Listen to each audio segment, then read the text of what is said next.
জায়গা হবে না। তার আমল নামাই ফেরেশতারা বলে আল্লাহ একে কি দেখবো, একে জাহান্নামী ধরে দেখবো নাকি জান্নাতি ধরে দেখবো? আল্লাহ পাক রব্বুল আলামিন বলেন এই ফেরেশতারা শোনো, এই বান্দা কিন্তু গান শুনতে চাইছিল, এই বান্দা কিন্তু জিনা করতে চাইছিল, আমার ভয়ে যে ফিরে আসতে এই বান্দাকে জান্নাতি ধরে রেখে দাও। সুবহানাল্লাহ। আর আপনি যদি বলেন আগামীকাল এই মসজিদে ইসলামী আলোচনা মাহফিল হয়েছে, আমি মাহফিল শুনতে যাব, সারাদিন কাজ করছেন, শরীর অসুস্থ হয়ে গেছে, এসে নামাজ পড়ছেন, অসুস্থ হয়ে গেছে, কিন্তু আসতে পারেন নাই।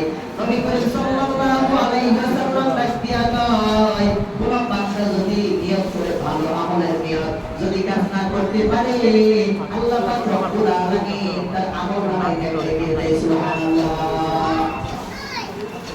চার নম্বরে ধৈর্য, চার নম্বরে কি? ধৈর্য। এক নম্বরে ঈমান, দুই নম্বরে নেক আমল, চার নম্বরে হক কাজ করা, তিন নম্বরে হক কাজ করা, চার নম্বরে ধৈর্য। ধৈর্য কেমন করতে হবে মুসলমান? আজকে আমি ৫ ওয়াক্ত নামাজ পড়ার পর দোয়া করলাম, আল্লাহ তুমি আমাকে এই রিজিক দান করো, আমার চাকরি দাও। আল্লাহ আমার ফসল ভালো হইতেছে না, আল্লাহ তুমি আমার ফসল ভালো করিয়া দাও। যদি আপনার ফসল ভালো না হয়, যদি আপনার চাকরিটা না হয়, আপনারা অনেকে মনে মনে বলেন এত নামাজ পড়লাম, রোজা করলাম, জিকির করলাম, আল্লাহ আমার কথা শুনে না, আমি নামাজ পড়া ছেড়ে দিলাম। নাউজুবিল্লাহ। তাফসীরের কিতাবের ভিতরে রয়েছে দুইজন বান্দা গেছে, ওখান দিয়ে মাছ ধরে না, এটা কি বলে? সিপসার বলে, তাই না? দুইজন বান্দা গেছে মাছ ধরার জন্য, একজন বিসমিল্লাহ বলে আর ভর দেয়, তার জালের ভিতরে একটা মাছ ওঠে না, আরেকজন খুদাবুদি এমনি ভর দেয়, তার জালের জাল ভর্তি মাছ। একবার, দুইবার, তিনবার হওয়ার পর ফেরেশতারা আল্লাহর কাছে নালিশ নিয়ে গেছে, আল্লাহ এটা আবার কেমন বিচার? এক বান্দা বিসমিল্লাহ বলতেছে আর জালে ভর দিতেছে, তার জালের ভিতরে একটা মাছও নাই। আরেকজন একজন নাফরমানি বান্দা, নামাজ পড়ে না, রোজা করে না, দাড়ি নাই, টুপি নাই, মুসলমান না কাফের, এই বান্দার জালে ভর দেওয়ার সাথে সাথে ওই বান্দার জাল ভর্তি মাছ। কারণ কি? আল্লাহ পাক রব্বুল আলামিন বলেন ফেরেশতারা রে তোমরা এটা বুঝো না, তোমরা তোমাদের কাজে যাও। একবার, দুইবার, তিনবার ফেরেশতারা আবার ফিরে আসছে, আল্লাহ মাওলা আমাদের ভালো লাগতেছে না, এটা কেন হইতেছে আল্লাহ আমাদেরকে জানাইয়া দেন। আল্লাহ ডাকতে বলে ফেরেশতারা আয় শুনে যাও এটা কেন হইতেছে। এই বান্দা বিসমিল্লাহ বলতেছে আর জালে ভর দিতেছে, ওই বান্দার আমলনামাটা দেখাইয়া দেখো, কাল কিয়ামতের ময়দানে বান্দার আমলনামাটা এত ভারী হবে যার কারণে বান্দার কোনো হিসাব রাখবে না, বিনা হিসাবে জান্নাতি। সুবহানাল্লাহ। আমরা যদি আল্লাহর কাছে দোয়া করি, ওই দোয়াটা যদি দুনিয়াতে কবুল না হয়, আমরা মনে মনে ভাববো এই দোয়াটা কাল কিয়ামতের ময়দানে আল্লাহ আমাকে দিবেন। কথা বলো ঠিক না বেটি? চার নম্বরে ধৈর্য। চার নম্বর কি? ধৈর্য কেমন হওয়া দরকার? পয়গম্বর ইব্রাহিম আলাইহিস সালাতু ওয়াস সালাম আমাদেরকে শিখাইয়া গেছেন। আল্লাহ পাক রব্বুল আলামিন হযরত ইব্রাহিম আলাইহিস সালাতু ওয়াস সালামের কোনো সন্তান দেন নাই, দিয়েছে 90 অথবা 80 বছরের মাঝামাঝি। 90 অথবা 80 বছরের মাঝামাঝি এই বৃদ্ধ সময় একটা সন্তান দিয়েছিল ইব্রাহিম আলাইহিস সালাতু ওয়াস সালামকে, ইসমাঈল আলাইহিস সালাতু ওয়াস সালাম।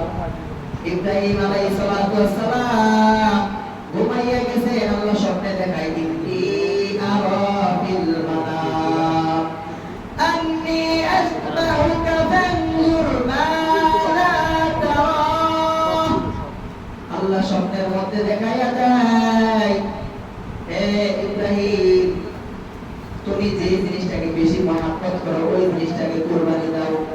ইব্রাহিম আলাইহিস সালাতু ওয়াস সালাম ঘুম থেকে ওঠার পর 100 লম্বা কুরবানি দিয়ে দিলেন। সুবহানাল্লাহ। পরের দিন ঘুমাইছে, আবার স্বপ্নে দেখতেছে ইন্নী আরা ফিল মানাম আন্নী আসবাহুকা ফানজুর মাযা তারা। ইব্রাহিম ঘুম থেকে ওঠার পর 100 দুম্বা কুরবানি দিলেন, আবার পরের দিন ঘুমাইলেন, একই অবস্থায়। ইব্রাহিম তুমি যে জিনিসটাকে বেশি মহব্বত করো ওই জিনিসটাকে তুমি কুরবান করো। ইব্রাহিম ঘুম থেকে ওঠার পর 100 গরু কুরবানি দিলেন,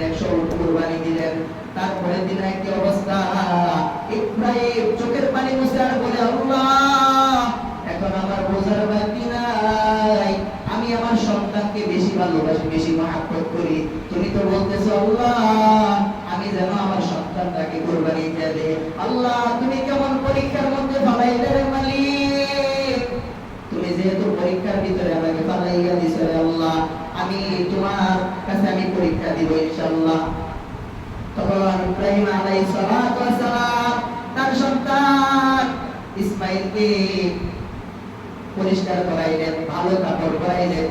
ইব্রাহিম বললেন হে আমার বিবি, আমরা এক জায়গায় ঘুরতে যাব, বেড়াইতে যাব, ইসমাঈলকে সুন্দর স্বাচ্ছন্দ্য পোশাক পরাইয়া দাও। ইব্রাহিম আলাইহিস সালাম তার সন্তান ইসমাঈলকে লইয়া মিনা বাজারে চলে গেল। আরবের ভিতরে আছে একটা বাজার, ওই বাজারটার নাম হইল মিনা বাজার। মিনা বাজারে যাওয়ার পর ছোট ইসমাঈলকে ডাক দিয়া কইল, ইসমাঈল আল্লাহ আমাকে স্বপ্নের ভিতরে দেখাইয়া দিছে আমি যেন তোমাকে কুরবানি করি। তখন হযরত ইসমাঈল আলাইহিস সালাম ডাক দিয়া কয়, ইয়া আবাতি ফাল মা তুমার সাতাজিদুনি ইনশাআল্লাহু মিনাস সাবিরিন। হে আমার পিতা, আল্লাহ পাক রব্বুল আলামিন যে আপনাকে আদেশ করেছেন, এই আদেশের ভিতরে বিলম্ব করা যাবে না, এই আদেশের ভিতরে দেরিও করা যাবে না ইনশাআল্লাহ। আল্লাহ যদি চায় আমাকে আপনি ধৈর্য দানকারীদের মধ্যে পেয়ে যাবেন, আমাকে আপনি তাড়াতাড়ি কুরবানি করিয়া দেন।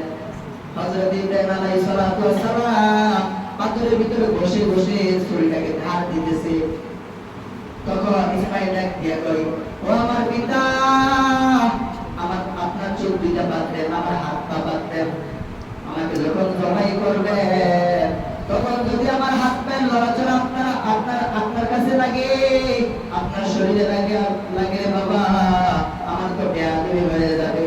হে আমার পিতা, তাই বলতেছি আমার হাত পা বেঁধিয়া দেন, আমার হাত পা বেঁধে ফেলেন। তখন ইব্রাহিম আলাইহিস সালাম হাত পা বাঁধলেন, চোখ বাঁধলেন যেন মায়া না লাগে। ইব্রাহিম আলাইহিস সালাম শরীরটাকে এরকম ভাবে উপরে উঠেছেন, এরকম ভাবে বসতেছেন। আল্লাহ পাক রব্বুল আলামিন জিবরাইলকে ডাক দিয়ে বললেন, জিবরাইল যাও, ইব্রাহিমের আমল আমার দরবারে কবুল হয়ে গেছে, আমার ইসমাঈলের যেন একটা ফসলের ক্ষতিও না হয়, ইসমাঈলকে সরাইয়া জান্নাত থেকে একটা দুম্বা নিয়ে যাও, ওই দুম্বাটা যেন কুরবানি হয়, আমার ইসমাঈলের যেন একটা ফসলের ক্ষতিও না হয়। সুবহানাল্লাহ। ছুরি দিয়া ফেসাইতেছে, ছুরি আর কাটে না। হযরত ইব্রাহিম আলাইহিস সালাম ইসমাঈলকে ফেসানোর আগে পরীক্ষা করার জন্য একটা পাথরের ভিতরে ডুব দিলেন, পাথরটা দুইটা টুকরা হয়ে গেল। সুবহানাল্লাহ। কিন্তু ইব্রাহিমকে বসে কিন্তু একটা পশমও কাটে না। সুবহানাল্লাহ।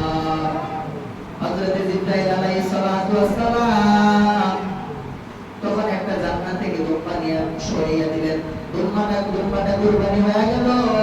আল্লাহ পাক রব্বুল আলামিন ডাক দিয়া কয়, হে ফেরেশতা, তোমরা সকলে আজকে আনন্দ অনুষ্ঠান করো, আজকের পর থেকে যত নবী আসবে আমি আল্লাহ পাক রব্বুল আলামিনের কাছে আজকের তারিখে আজকের দিনে সবাই যেন কুরবানি করে। সুবহানাল্লাহ।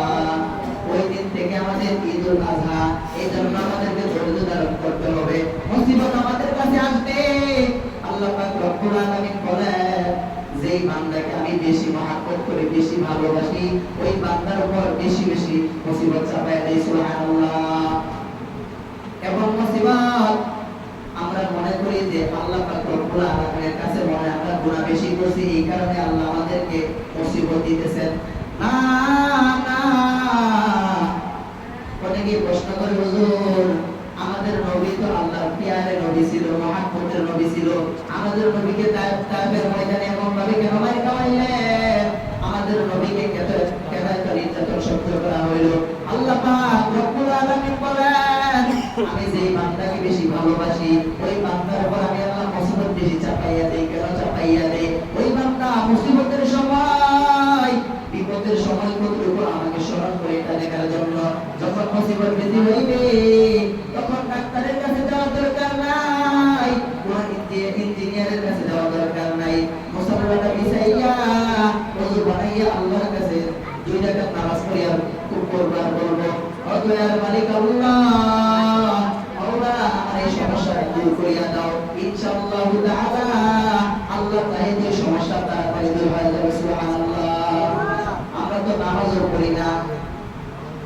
নিজেদের কিতাবের ভিতরে আছে ফেরেশতাদেরকে বলছিল ফেরেশতারা আমি মানুষ বানাইতে চাই তোমরা কি বলো ফেরেশতারা ডাক দিয়া কয় আল্লাহ মাওলা মানুষ বানানোর দরকার নাই কেন দরকার নাই মানুষ যদি বানানো হয় এরা জমিনে যাওয়ার পর মারামারি করতে কাটাকাটি করতে রক্তপাত ঘটাবে আল্লাহ পাক রব্বুল আলামিন ডাক দিয়া কইরে ফেরেশতারা তোমরা শোনো আমি কিন্তু আল্লাহ আমার থেকে তোমাদের জ্ঞান বেশি নাই আমি মোজাকারা করতেছি পরামর্শ করতেছি পরামর্শের ভিতরে আল্লাহর রহমত আছে না নাই আপনি যদিও বিবেকবান বেশি হন কোন কাজ করলে বিবির সাথে যায় পরামর্শ করা সুন্নাত এটা কি সুন্নাত আল্লাহ পাক রব্বুল আলামিন তখন মানুষ বানাইলেন আল্লাহ পাক রব্বুল আলামিনের কাছে ফেরেশতারা যায় বলে আল্লাহ আল্লাহ আপনাকে বললাম মানুষ বানায়েন না মুয়াজ্জিন মসজিদে আযান দিল হাইয়া আলাস সালাত পুরো বান্দা নামাজ পড়ে নাই আল্লাহ একে ধ্বংস করিয়া দে আল্লাহ পাক রব্বুল আলামিন বলে না না এই বান্দাকে ধ্বংস করিয়া না জোহর করিয়া সুযোগ দাও জোহরের সময় বান্দা নামাজ পড়ে নাই বান্দা পরিশ্রম করে নাই মাগরিবের সময় নামাজ পড়ে নাই ফেরেশতারা কিন্তু মাগরিবের সময় গিয়েছিল এশার সময় গিয়েছিল আল্লাহ বান্দাকে ধ্বংস করিয়া দে আল্লাহ বলে ধ্বংস করিও না কালকে জুমার দিন জুমার নামাজ পড়ে কিনা সুযোগ দাও যখন বান্দা বিনা